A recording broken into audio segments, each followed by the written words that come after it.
High, আমার নাম মিলন। আমি মানসিক সমস্যা নিয়ে কথা বলি। আজকে যার তোমরা রিকভার অডিও দেখবে, এ ভাইয়ের বাড়ি বাংলাদেশ, সে একজন পুলিশ। তো প্রায় অনেকেই আমাকে বলে থাকে যে, দাদা আমার কেন এই মানসিক সমস্যা হলো, তার কেন হলো? তো একটা কথা বলি, এই মানসিক সমস্যা যে কারো হতে পারে। এটা কোনো মানে বাছাই করা মানুষ না, যে কারো মানসিক সমস্যা হতে পারে। তাই সবথেকে বড় কথা যে মনের মধ্যে যেসব তোমাদের নেগেটিভ চিন্তা ভাবনা চলে, এগুলো সবথেকে প্রথমে বাদ দিয়ে তোমরা অল্প অল্প করে চিন্তার পরিবর্তন করো।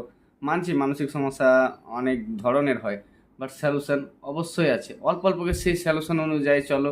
তোমরা যদি একা না পারো, কাছাকাছি কোনো মানসিক ডক্টর দেখো, তাদের হেল্প নাও, দেখো এই সমস্যা ঠিক হয়ে যাবে। তো চলো, বেশি কথা বাড়াবো না। আর তোমরা যদি আমার চ্যানেলে নতুন হও, তো আমার চ্যানেলটিকে অবশ্যই সাবস্ক্রাইব করতে পারো। আর কিছু জিজ্ঞেস করা থাকলে অবশ্যই কমেন্ট করে দিও, আমি অ্যান্সার দেওয়ার চেষ্টা করবো। আর তোমরা অডিওটা শোনো, আশা করি তোমাদের এই অডিওটা ভালো লাগবে। হ্যালো, আসসালামু আলাইকুম। আমি বর্তমানে বাংলাদেশ পুলিশে কর্মরত আছি। গত 5 বছর আগে আমার এলাকায় একজন একটা ছবি তোলে, স্বাভাবিকভাবে একটা ছবি তোলে। ছবি তোলার পরে তার সাথে সে আমাকে বলে, মজা করে সে আমাকে বলে যে যে ছবিটা আমি ছেড়ে দেবো ফেসবুকে। তারপর থেকেই আমার আস্তে আস্তে খারাপ লাগা শুরু করে যে কেউ ছবি তুলতে চাইলে আমি বলি না, ছবিটা যদি অন্য কিছু হয়ে যায়, খারাপ কিছু হয়ে যায়, এরকম একটা সমস্যা সৃষ্টি হয়। তারপর থেকে আস্তে আস্তে সমস্যা বাড়তে থাকে। কেউ একটা কটু কথা বললে আমি মনে মনে ভাবতাম যে না, এই জিনিসটা বারবার আসতো যে না, সে এটা কেন বললো, সে এটা, আমি তো কিছু করিনি কে। একটা লোক ছবি তুললে এরকম একটা সমস্যা সৃষ্টি হয়ে যায়, না এই ছবিতে তো এখন ছেড়ে দিব, ছবিটা তো আমার ভালো হয়নি কে, সবাই কি বলবো, এরকম একটা সমস্যা সৃষ্টি হয়ে যায়। কারোর সাথে কথা বলতে গেলে মনের ভিতরে একটা বই কাজ করে যে তার সাথে কথা বলবো, আমি কিছু ভুল বলতেছি কিনা। হ্যাঁ, সে এরকম মনের ভিতরে টেনশন আসতো। এক কথায় একটা জিনিস বারবার ওই ঘুরে ফিরে আসতো। ঘুমাইতে পারতাম না ঠিক মতে, খাওয়া দাওয়া করতে পারতাম না ঠিক মতে, ওই জিনিসটা বারবার আসতো। ঘুমাইতে গেলে ওই জিনিসটা আসতো বারবার, সবসময় এই জিনিসটাই করতো। তো এই সমস্যা 5 বছর যাবৎ আমার হয়েছিল। তো তারপর অনেক খোঁজাখুঁজি করি, অনেক ইউটিউবে ভিডিও দেখি, অনেক খোঁজাখুঁজি চেষ্টার পরেও কোনো সমাধান পাইছি না। একটা দেখলে আরেকটা ভিডিও এসে পড়ে, এমনিতেই অনেক কোনো সমাধান পাই না। আমি বেশ কিছুদিন আগে একটা ডাক্তারও দেখেছিলাম।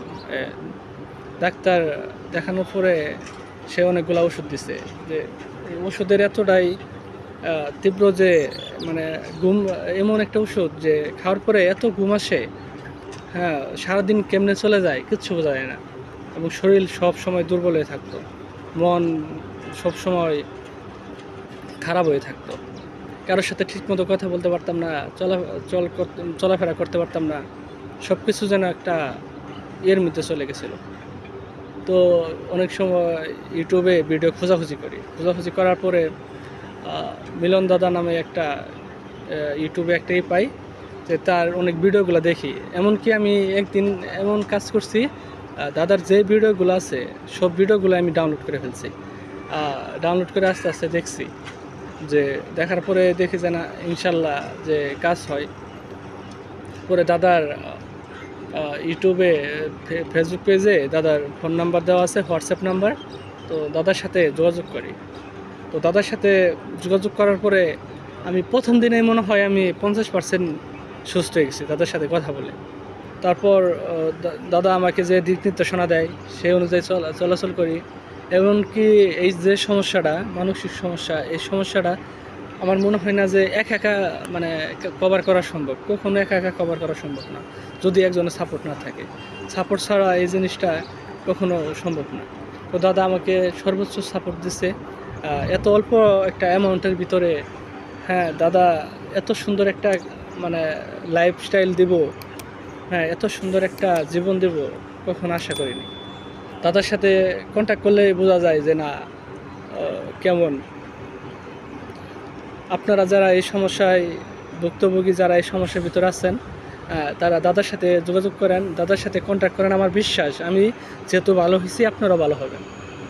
এখন জীবনের একটা পরিপূর্ণ একটা ফিল পেতেছি না, যে জীবন আসলে অনেক সুন্দর। তো দাদার দেওয়া পরামর্শে আমি আলহামদুলিল্লাহ এখন অনেক সুস্থ। হ্যাঁ, এখন স্বাভাবিক জীবনযাপন করতে পারতেছি, সবার সাথে চলাচল করতে পারতেছি, ইভেন সবার সাথে দেখানো পথ, মানে যে আমার এখন কথায় তারা শুনতেছে এমন একটা অবস্থা হয়ে গেছে। হ্যাঁ, তাদের সাথে আমি সবার সাথে যোগাযোগ করা, সবার সাথে কথা বলা, কেউ ফোন দিলে আমি ফোনও ধরতাম না, যে আমি ফোন ধরে কী বলবো, অল্পতে রেগে যেতাম। যে কেউ একটা যদি আমাকে কথা বলতো, আমি ভাবতাম যে না আমি এখন কি বলবো, ওই সময় এই টাইম এটা বললে হয়তো বা কোনো একটা ভুল হয়ে যাব, তো এর জন্য আর ফোনই ধরতাম না। আর এখন আলহামদুলিল্লাহ বর্তমানে আমি জোর করে ফোন দিই যে কথা বলবো না কেন, এরকম অবস্থা।